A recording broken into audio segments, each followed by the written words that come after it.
और इसी बीच में खबर महाराष्ट्र से है, जहां पर डॉक्टर्स की हड़ताल है। बॉम्बे हाईकोर्ट ने डॉक्टर्स की हड़ताल पर संज्ञान लिया। हाईकोर्ट ने इंडियन मेडिकल एसोसिएशन को नोटिस जारी किया है। Maharashtra association of resident doctors को भी नोटिस भेजा गया है।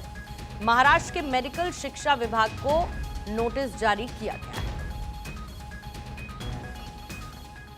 एक तरफ जहां पर महाराष्ट्र में डॉक्टर्स की हड़ताल चल रही है, जिसकी वजह से काफी समस्या जो मरीज हैं उनको हो रही है। सरकार से फैसला तत्काल वापस लेने की मांग की गई है। इसी बीच में और हाईकोर्ट ने इंडियन मेडिकल एसोसिएशन को भी नोटिस जारी किया है और Maharashtra association of resident doctors को भी ये नोटिस जारी किया गया है। सत्यप्रकाश मेरे सहयोगी और ज्यादा जानकारी के साथ इस वक्त जुड़ चुके हैं। तो सत्यप्रकाश, अभी डॉक्टर्स की हड़ताल, उनकी मांगे और इसके साथ ही कोर्ट की तरफ से लिया गया स्वतः संज्ञान, अब इसमें रास्ता क्या नजर आ रहा है बीच में?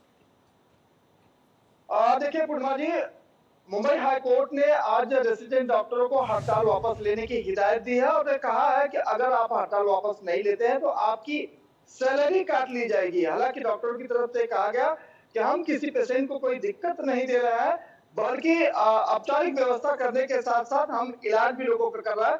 लेकिन सरकार का मुलाजिम जब तक कोई मिलता नहीं है तब तक वो हड़ताल जारी रखेंगे।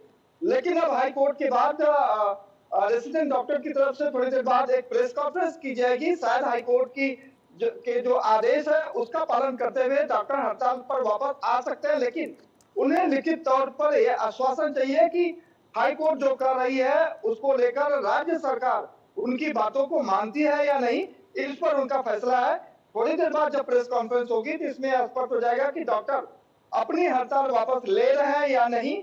लेकिन जिस तरह से डॉक्टरों की तरफ से ये मांग की गई थी कि एलोपैथिक के अलावा आयुर्वेद और जो तमाम जेनेरिक मेडिसिन वाले डॉक्टर हैं वह लोग भी अगर उनके सब्जेक्ट की डिग्री हासिल करते हैं या फिर उनकी श्रेणी में आते हैं तो उन्हें अलग श्रेणी में रखना चाहिए, उन्हें अलग से जो है उनके लिए श्रेणी बनाना चाहिए। इस तरह की उनकी मांगे हैं। लेकिन चूंकि राज्य सरकार की तरफ से कोई पत्र व्यवहार नहीं किया गया, राज्य सरकार की तरफ से इस पर कोई चर्चा नहीं की गई, इसलिए रेसिडेंट डॉक्टर नाराज चल रहे हैं। और रेसिडेंट डॉक्टर कल से इसकी शुरुआत की थी। उन्होंने बाकायदा वर्क स्टाफ की नोटिस देते हुए यह कहा था कि हम कोई भी काम नहीं करेंगे।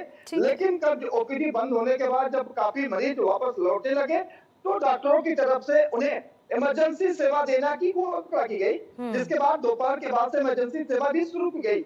लेकिन आज फिर से आंदोलन की जब घोषणा की गई, यानी कि दूसरे दिन भी आंदोलन जारी रहेगा। इसको लेकर मुंबई हाईकोर्ट ने संज्ञान लिया और मामले में तुरंत जो है हड़ताल को वापस लेने की हिदायत दी। ठीक है। हालांकि इसमें जो इमरजेंसी सर्विसेज है या अगर कैजुअलिटी है उस तरफ जरूर डॉक्टर्स का ध्यान है, वहां पर कोई भी मरीजों के लिए असुविधा नहीं हो रही है। लेकिन अब इस पर कोर्ट ने स्वतः संज्ञान लिया है। बहुत बहुत शुक्रिया सत्यप्रकाश आपका इस पूरी जानकारी के लिए।